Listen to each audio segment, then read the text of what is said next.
Vesoul, le grand, l'incontournable Jacques Brel sur RTCI, 18h15 et on vous présente les Tunisian Freelancers Day avec notre invité au bout du fil, Ahmed Hermessi, qui représente le bureau exécutif de JCI Manouba. Bonsoir Ahmed. Bonjour. Merci d'accepter l'invitation pour nous parler de cette initiative qui est organisée par JCI Manouba. Alors, est-ce qu'on peut un petit peu, Ahmed, revenir sur le contexte au fait, de ces Tunisian Freelancers Days? Pourquoi ça a été mis en place? Est-ce que pour répondre à un besoin particulier, j'imagine, donc beaucoup de jeunes qui travaillent en solo, mais dans un contexte plutôt informel peut-être, hein? Exactement. Seulement une petite remarque avant de commencer. Oui. Cette journée Tunisian Freelancers Day, elle est organisée en collaboration avec Jeune Chambre internationale de Manouba Oui. et aussi le réseau des freelances Prodit que je présente. Je suis Ahmed Ramassi, je présente ce réseau depuis 2013. Il était créé. Oui. À l'époque, vous étiez un freelanceur, c'est pour répondre à ça? votre question, en fait, on est des freelances. On était des freelances et on continue à être des freelances. Ok. Et chacun dans son secteur. Moi-même, je suis dans le secteur de l'audiovisuel et du graphique, Oui. avec des collègues qui sont dans la musique, dans le théâtre, dans la création de contenu, dans le développement informatique. Mm. Le point commun entre tous ces métiers, c'est la créativité.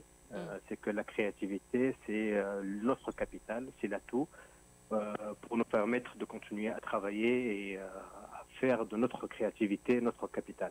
Alors, seulement tous ces métiers, ils ne peuvent pas être exercés que dans un cadre de freelancing. On ne peut pas être ni salarié, par exemple, il n'y a pas un acteur de télé qui est salarié, qui travaille du 8h du matin jusqu'aux 5h du soir avec un salaire fixe, ou un musicien, il travaille lorsqu'il y a une demande. Il peut travailler la nuit, il peut travailler le jour, il peut travailler quand il veut. Seulement, il a un client peut-être où il veut créer, il a sa création qu'il veut vendre après. Il y a après les salariés du ministère de la Culture ou de la Cité de la Culture qui travaillent dans ce... Mais c'est vrai que c'est pas courant.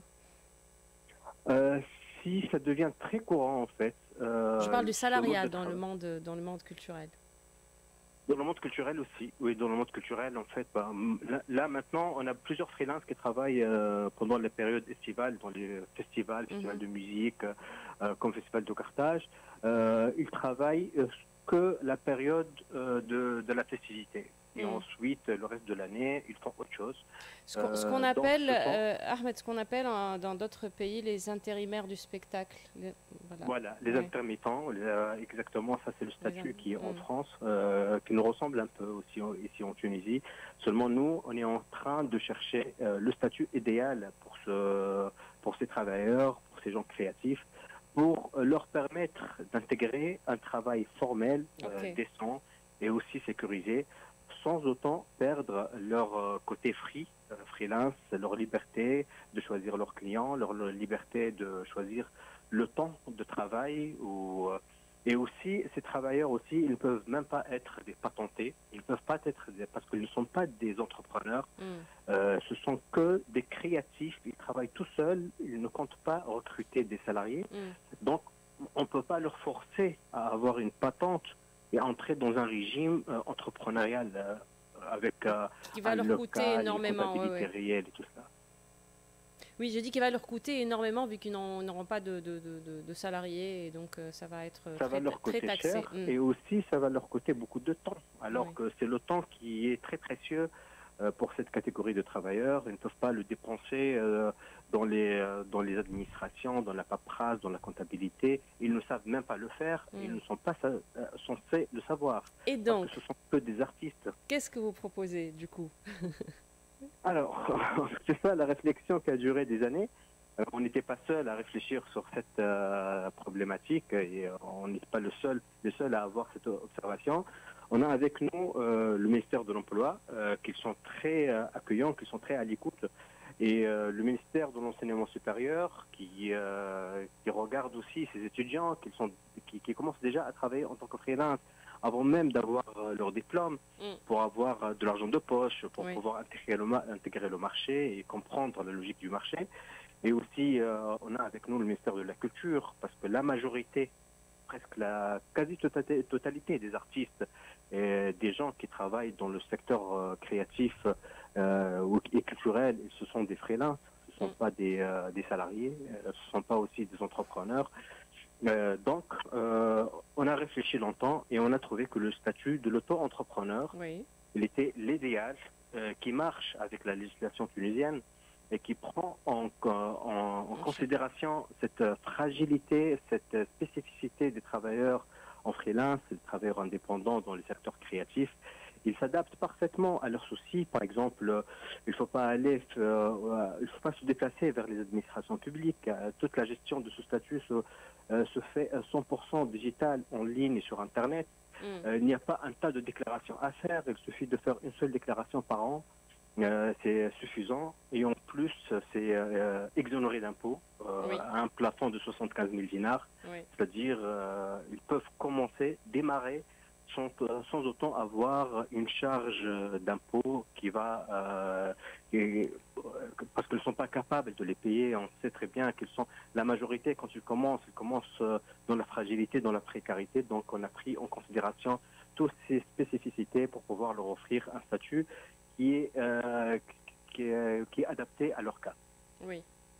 Donc pour cela, donc, vous allez mettre en avant ce genre d'initiative. Alors, si on vient au programme des Tunisian Freelancer Days, qu'est-ce que vous proposez et comment ça va se dérouler en termes de programmation? Aujourd'hui, c'est la Freelancer Day. Oui. C'est la 4e édition. La première, c'était en 2016. Et pour chaque édition, on a un pas vers l'avant, on a des choses concrètes, surtout au point de vue de législation, au point de vue de loi. Et par exemple, la dernière session, c'était en 2023. On a réuni les responsables, les administrateurs, pour leur exposer cela. Et en 2023, les freelances, ils n'avaient pas le droit au régime de l'auto-entrepreneur, parce qu'ils sont considérés par la fiscalité comme métier libéral non commercial.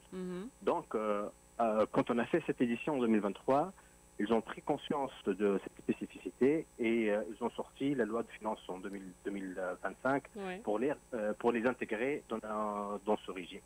Et chaque année, on essaye d'avancer un peu, petit à petit, doucement mais sûrement, vers la concrétisation de ce statut-là et vers l'intégration de ces freelances dans le secteur formel et la protection surtout. Cette édition-là, on va parler aussi des droits d'auteur, on va parler aussi de comment faire des contrats avec leurs clients, comment se protéger, comment aussi fixer les prix, parce que les prix sont très aléatoires. Tout à fait. Et souvent, ce sont des étudiants qui viennent d'avoir leur diplôme, ils n'ont pas beaucoup de connaissances, ils ne savent pas comment ça fonctionne dans le marché.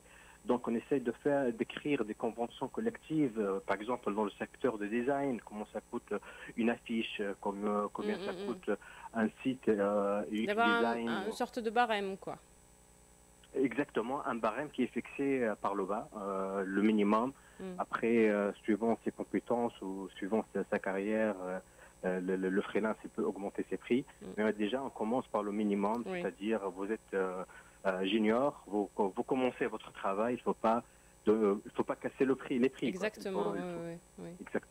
Donc tout cela va être discuté sous forme de quoi, Ahmed? De panels, de rencontres? Comment ça va se dérouler concrètement? Cette édition, elle est un peu originale parce que les freelances, ils vont parler et les responsables vont écouter.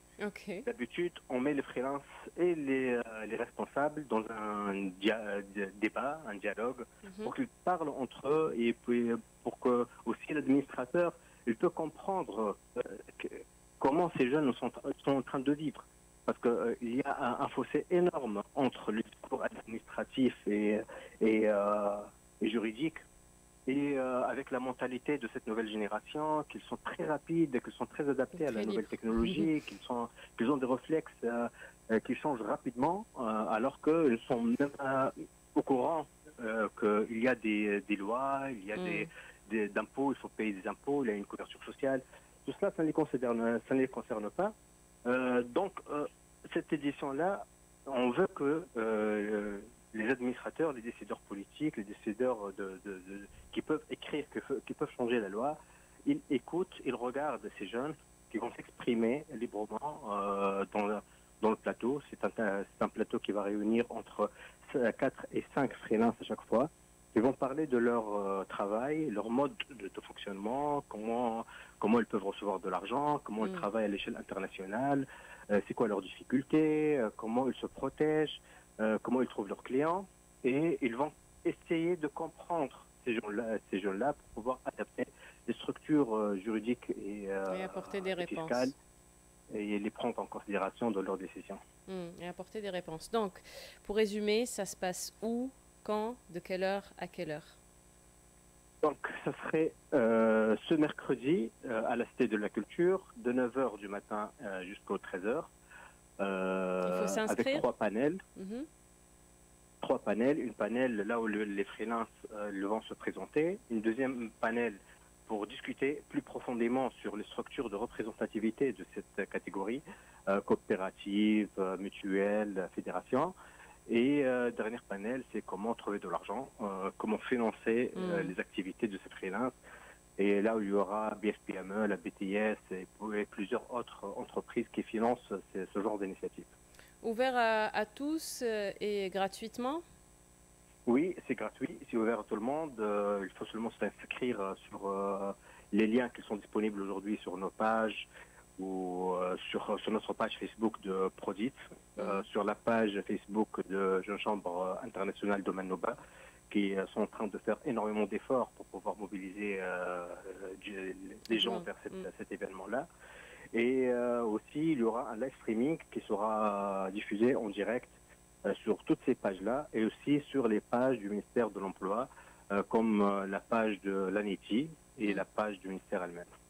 Excellent, voilà tous les détails par rapport à cette journée, Tunisian Freelancers Day. Ça se passe à la Cité de la Culture ce mercredi. Merci beaucoup Ahmed El Messi de nous avoir présenté cet événement. Donc vous représentez le réseau Prodit et c'est un événement qui est organisé bien sûr avec la jeune chambre pardon, de la Manouba et qui